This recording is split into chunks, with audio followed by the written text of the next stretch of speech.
Welcome back, everybody. This is Bobo the Vulture, and if you watched my last video, you saw me watch the introduction to this game and go through and chat about all the various teams that were on the Formula One grid for F1 Manager 2022. I did get a small amount of feedback on it. I was looking at the idea because, to me, it seems like starting a management game with one of the best teams in whatever respective field and just keeping them on top doesn't seem like there's as much of a measure of your success. Although obviously getting on the top and staying on the top is difficult. Just ask the people at Williams, who have won many world championships since their founding in 1978. But the last one they won was in 1997 with Jacques Villeneuve. So my thought had been, take a team that's farther back on the grid, basically from like AlphaTauri on down, and see if we can make them successful. So with the little bit of feedback that I got, the one vote or suggestion was Williams. So let's listen to their introduction one more time, and then we'll go beyond here and see what you actually do in setting up the game here. Williams is a legendary name in F1, winning 9 Constructors' Championships in their heyday. The Williams family sold the team in 2020, and the 2021 season saw them fighting well from start to end. They finished 8th overall, thanks to some incredible performances by George Russell in his last year as a Williams driver. In 2022, Williams have Nicholas Latifi and new signing Alex Albon, returning to F1 after a year away to make up their driver team. The pressure is on for them to up their performance this season and push their way back towards those midfield places. So there you go. One thing you might notice about Williams Racing here is if you look at any of the other cars, or if you look at any of the other drivers' uniforms, they've got big sponsor names on them. And I don't mean like big names in brands, but I mean like there's not a lot of empty real estate on the car that doesn't have brand names or something on it. You don't get that on these Williams cars. As I said once before, Williams was never a team that sort of came from a huge fortune or anything. It's just that Frank Williams had managed to put together a successful racing team in the years when sort of having good engineering know-how and maybe a couple of bits of wheeling and dealing to do, you could put something together without being a, multinational corporation or or an oligarch or something like that. And then basically through reputation was able to string together sponsors and things like that to keep them going. They don't have so much of that right now. You look at the uniforms that Alex Albon and Latifi are wearing there. Duracell, like the only names on the front of that uniform are the name of the team and the name of the engine provider, and then a small logo for a big battery company. The rest of it's all blank. You look at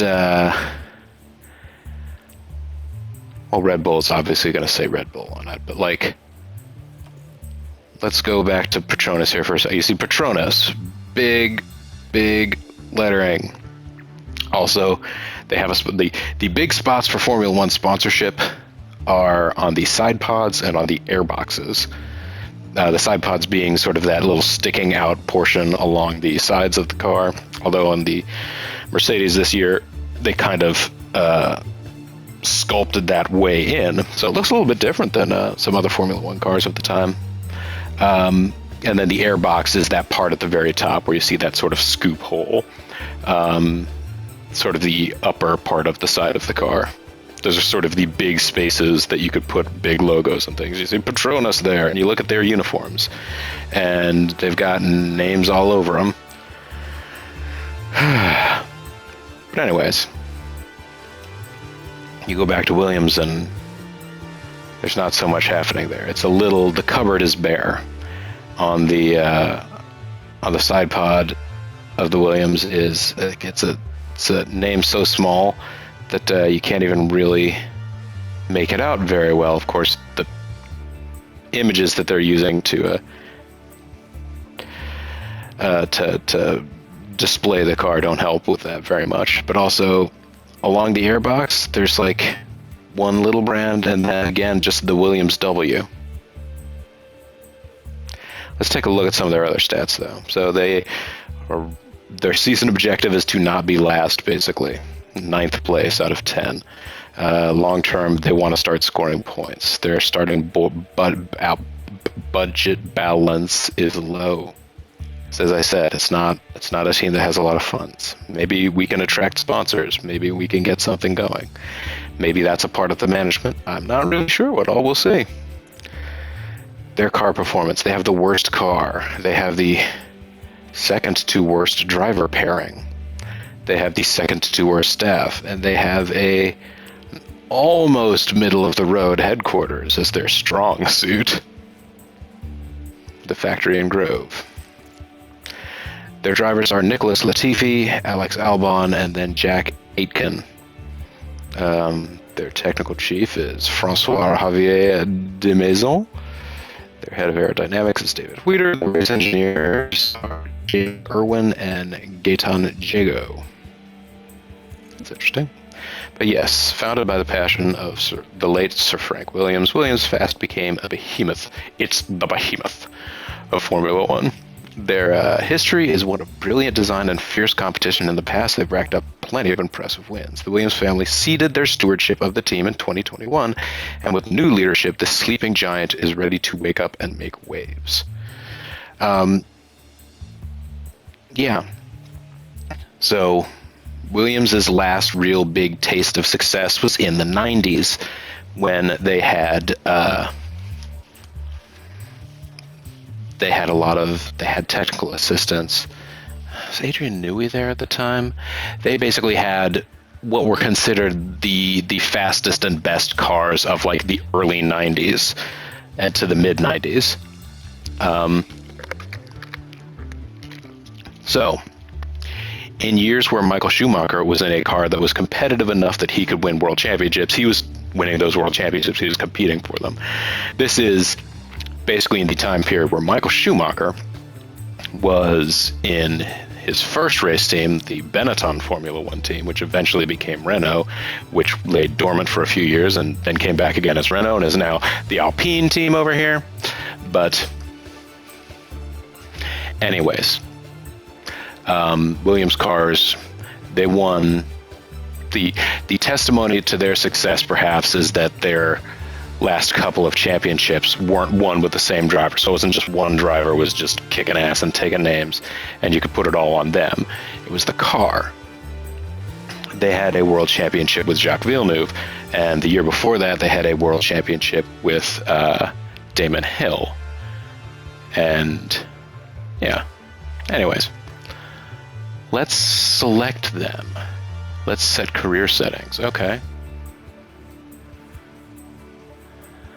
Oh, my forename and my surname.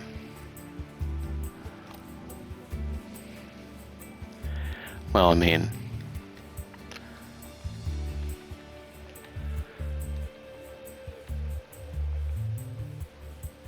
Bobolink or Bobanong. No, my name is not Bobolink or Bobanong, it's Bobo. And my family name is Vulture. I am of Vulture Clan. I guess apologies to the mysterious JG, if he indeed... I give it almost a coin flip as to whether he decides to watch this one long term, because it's likely to be the only video content I'll be putting out for the foreseeable future, but it's also really out of his wheelhouse as far as something that he would find interesting in terms of gaming entertainment. Although, who knows? The management portion of this, maybe the fact that it deals more with strategy than sort of reactions and just watching the car. Although I imagine there'll be a lot of watching the car in this one. Because you would do race schedule. First time guidance, enabled or disabled. Well, I haven't played the game, so let us enable that guidance. These details cannot be edited later. Well, the only details I've really put in are that I want to manage the Williams racing team and that my name is Bobo Fulcher. I'm sure of those things. I really should have made a note of when I started this video, eh? Hi there. Nice to meet you. I'm Audrey Menser, one of the team's senior engineers. Welcome to the team. It's great to have you on board. Why, thank you, Miss Minash. Although, by all means, call me Bobo if I call you Audrey, if that is fair. We came under new management recently here at Williams, so you're joining us at a very exciting time. I'm sure you'll settle right into the team. Let's get you shown around. You know, I have to admit, it would probably be a very different vibe under the team if you joined post the Williams family era. Because Claire Williams herself only left the team as principal in, I want to say 2020. Maybe it was 2021. I think it was 2020, but still, very recently. And that basically breaks a family legacy that goes all the way back to the 70s. So like 40-year legacy there. So, anyways. As our new team principal, you're responsible for a lot of aspects of the team. Everything from managing our team's growth, overseeing our finances, and deciding on race day strategies will be in your hands. Okay, so we're going to be dealing with the money, we're going to be dealing with development of the car, possibly the facilities, possibly the drivers, and actually figuring out what to do for race strategy. Interesting. You can keep an eye on most things from your dashboard here. I can take you through it now.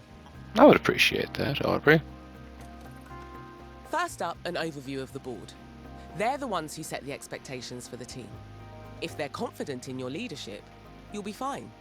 If they lose confidence in you, however, they might look to replace you.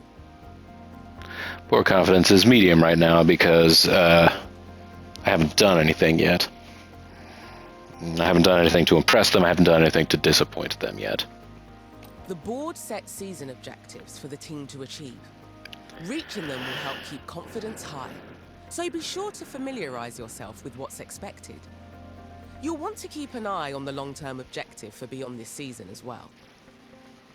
Making points. You would think that being ninth or above would happen with scoring points. Like the only way to not be 10th would be if you score points. It's possible that more than one team could not score any points in a season. I don't know that. I'm trying to remember if Haas scored points in 20. Anyways, yes, it is absolutely possible for. They award points all the way down to 10 finishing places in the race, which means each team with each team having two drivers, that half of the drivers will be awarded points, and half of them will not reach a place where they're awarded points.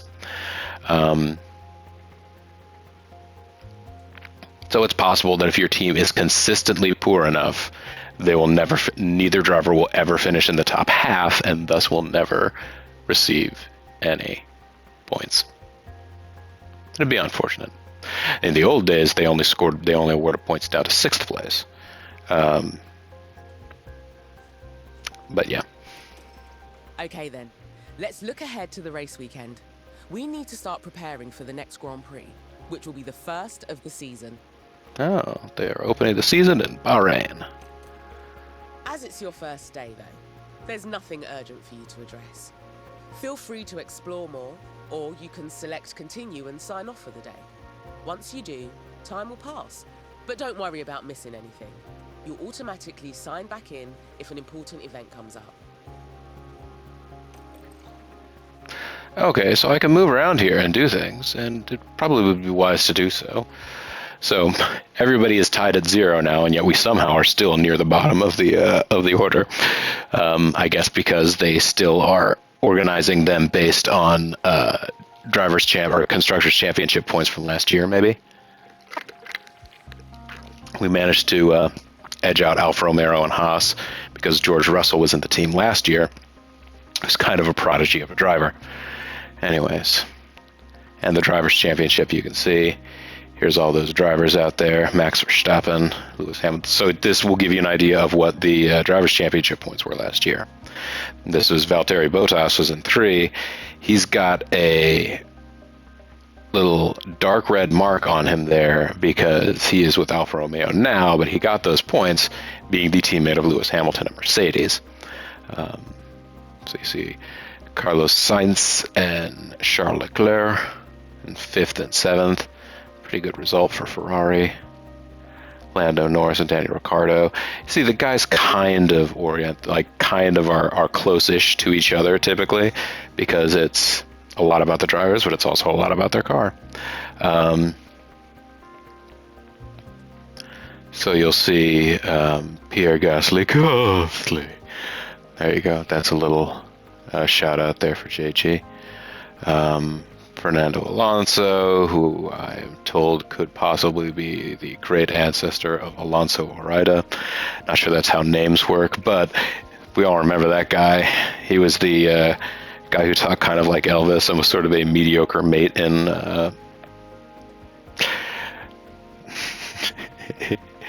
in Uncharted Waters New Horizons. There's Yuki Tsunoda. And then down there you have Zhou Guanyu and Kevin Magnussen at the very bottom of the order, and Alex Albon, because none of those drivers were in the championship last year. Now, Alex Albon and Kevin Magnussen have been in the F1 World Championship before, but they didn't have seats last year. F1 can often be kind of a game of musical chairs.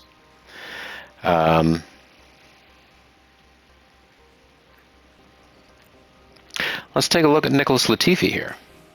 What will it tell me about him? Development points. Your staff earn development points after gaining enough experience. These points can be used to train and enhance their technical skills. He didn't get any experience last week because we're just starting. He didn't gain any experience last race. Drivers gain a lot of experience from competing at race weekends and some experience at the end of every week through off-track training with the team. We can look at all of his skills here. He's in F1. He's driver number 6. He's 26 years old. He's from Canada. So if I get rid of him, I'm going to have to deal with the wrath of Zerf. So yes, so his stats as relates to pace, cornering, braking, reactions, not great. Accuracy, control, smoothness, okay. Racecraft, not very adaptable. The ability to adapt to poor weather on track. Okay, so this means that in theory he's going to be pretty crap in the rain. Overtaking, okay, not great. Defending, not very good. His growth potential is average. With skills like these, I feel like you need to have a high growth potential. And his aggression is low. He does not have ruthless aggression. A driver with high aggression will drive closer to competitors and attempt to overtake more often, but driving closely to competitors increases the chance of being involved in a racing incident like a crash. So, low aggression is not necessarily terrible, as long as you can still pass when you need to, because if you drive too aggressively, you can wear out the car's tires too quickly, or it increases your chances of being involved in a racing accident.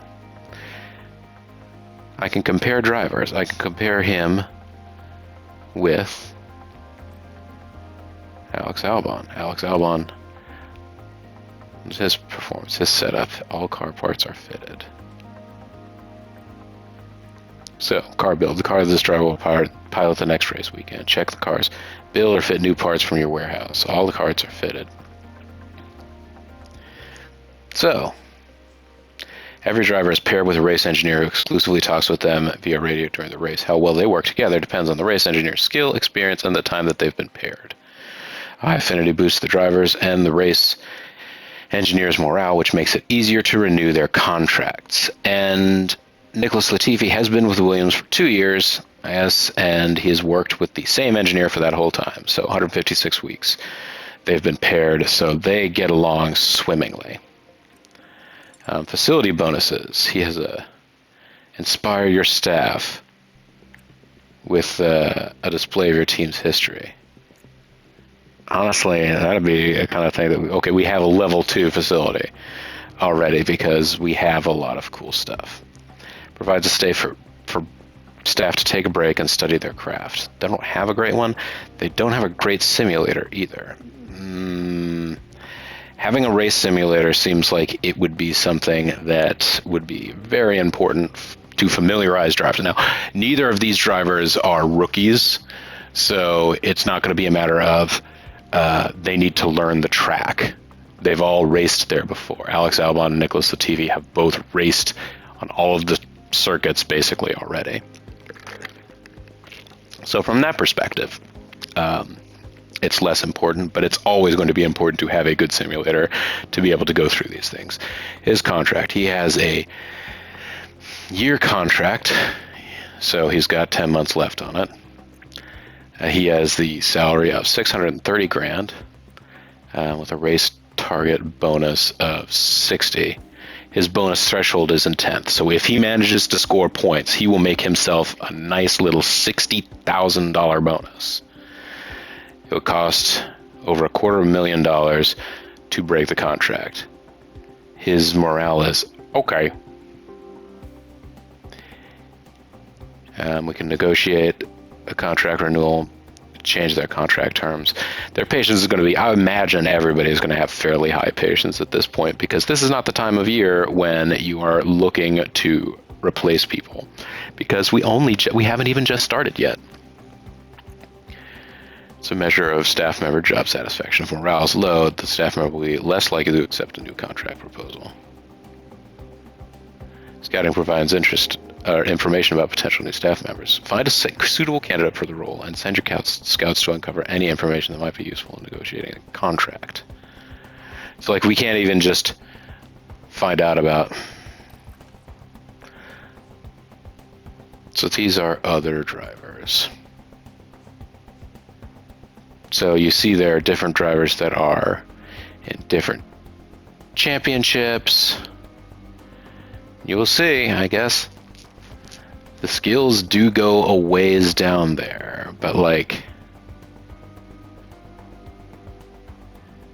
he's open to negotiate. So if you picked somebody out of F3 basic, they seem to be trying to tell you with these overall ratings right now, is that if you picked somebody straight out of F3 to go into your F1 car, you're a fool. It seems to be what it is.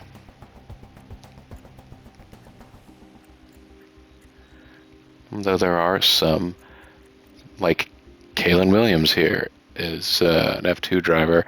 His skills are already almost as good as a 2-year veteran of Formula One.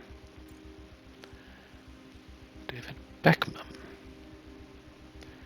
He's a free agent. He is not in any championship right now. David Schumacher. Is that Mick's brother? I don't know. David Vidale's okay. Look at these folks. Enzo Fittipaldi.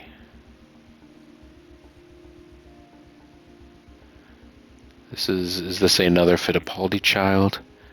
Enzo Trulli. There's another one. Is that Jarno Trulli? That the child of Jarno Trulli?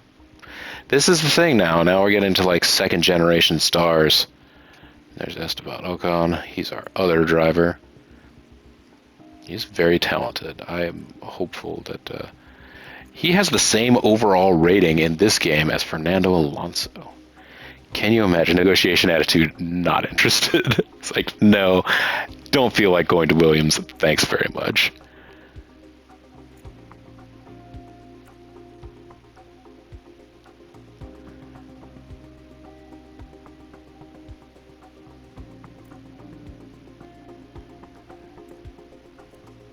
See, here's Frederick Vesti, I believe. I don't need to. I'm not going to make any changes to my driver's lineup right now. I'm just sort of finding it interesting to go through here. Yes, he's one of our guys, Jack Aitken. He's 26?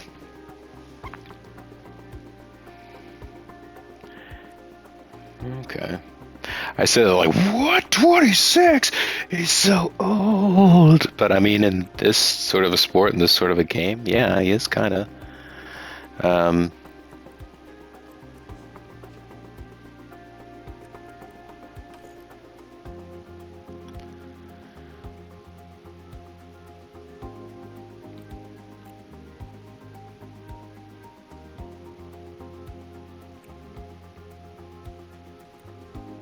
Standard scouting reveals a candidate's performance ratings and the growth potential and aggression of drivers. Detailed reveals a candidate's current morale, salary, cash bonuses, how long they've been in their current contract, and their buyout cost. We don't need to do any of this right now, but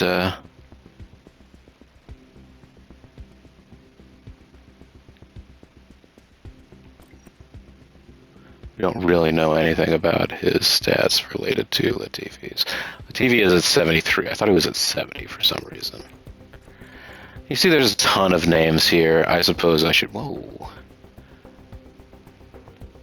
Maybe I should later on try and schedule these things or filter them by overall ratings, and then we'll see where we are. Kevin Magnussen, an overall 80. He's driving for Haas. Lance Stroll. Lewis Hamilton, a 90 overall.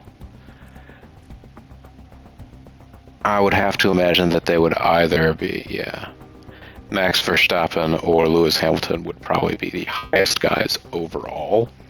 So the fact that they're both overall 90s, I guess, means that they're not looking to have like level 100 dudes in here. Time for the level 100 dudes to get busy on U's. Anyways, let's go. This is where you'll find relevant information on the team's drivers and reserve driver, including their performance ratings and contract details. You can also scout for new drivers to make sure we have the best driver pairing we can. Well, I was figuring that part out, but it just seemed like you...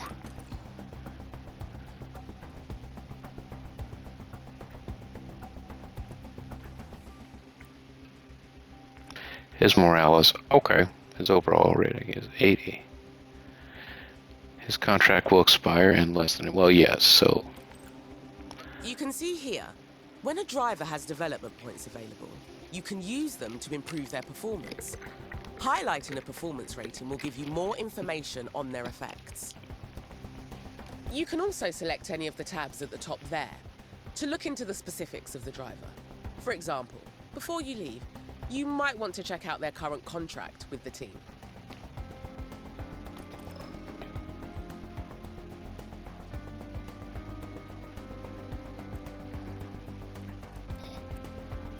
So he's pretty consistent. He's got good control. He's a smooth driver. He's pretty low aggro. So this is, in theory, a steady hand. We'll see how things go here. He's decent at passing. He should be decent in bad weather. Is not the best defender, but okay. All in all, pretty good.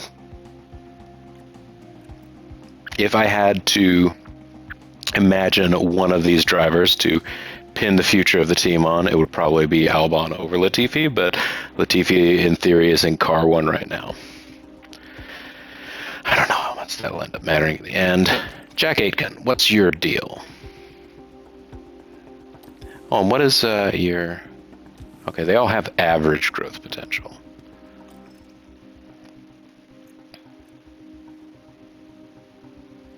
You're 26 from the UK.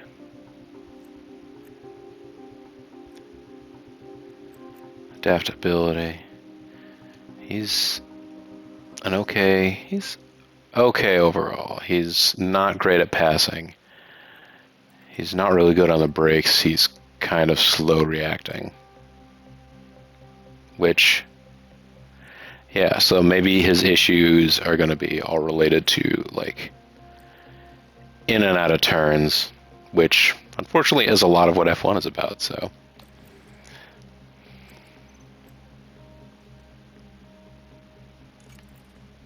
One of my favourite places. This is where the car builds happen, and where we develop and store our car parts. Throughout the season, you'll want to make sure the team are working on upgrading components, and that both cars are being kept in good repair. You can also use car analysis to compare our car builds to other teams.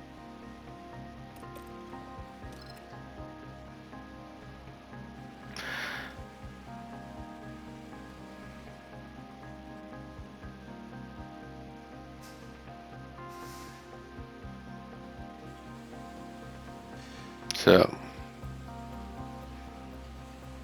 the car, the time coming up is going to be, well, let's see, the engine. This is the engine. This is the energy recovery system, and then that's the gearbox. We don't really have other parts, do we?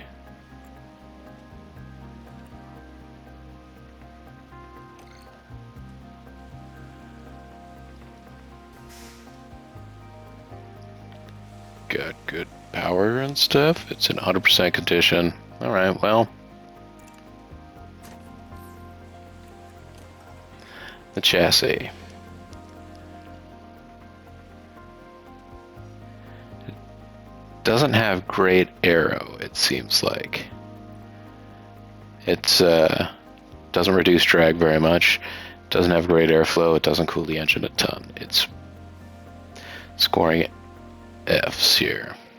How familiar driver is with this? Okay, so.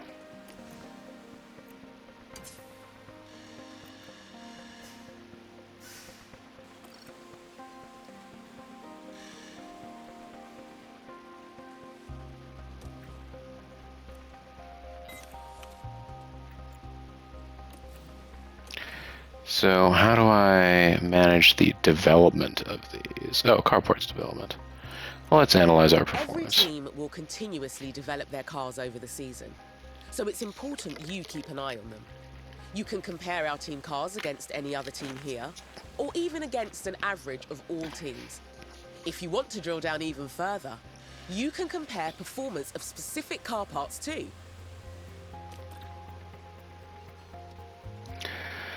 So, looking at our car,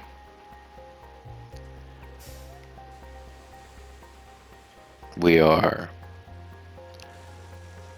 below average in pretty much every respect. We're very close in things like DRS acceleration and top speed. Pretty bad with dirty air and in medium speed corners, which is too bad because those are things that are important for this coming race. To start a project now, you'll need to commit money and engineering time. You'll be able to improve our car builds beyond their current performance. We don't have any current projects. There are 3 different types of projects the engineering team can work on. We can design a new car part for use this season, manufacture copies of existing designs, or undertake research and develop our expertise for next season. Are you sure you want to start a new project now?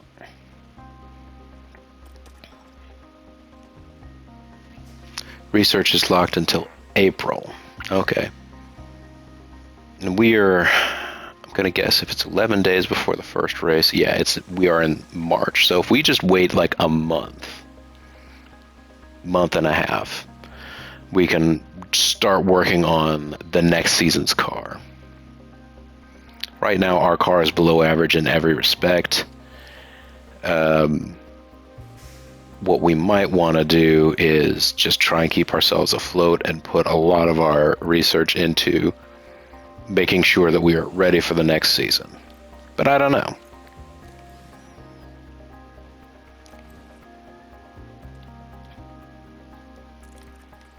This is where you'll carry out your final preparations for the next race.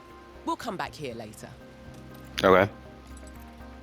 Now I'm just trying to get to my inbox because I see that I have This is your calendar for the month. An email. Pay attention to the events that have been marked.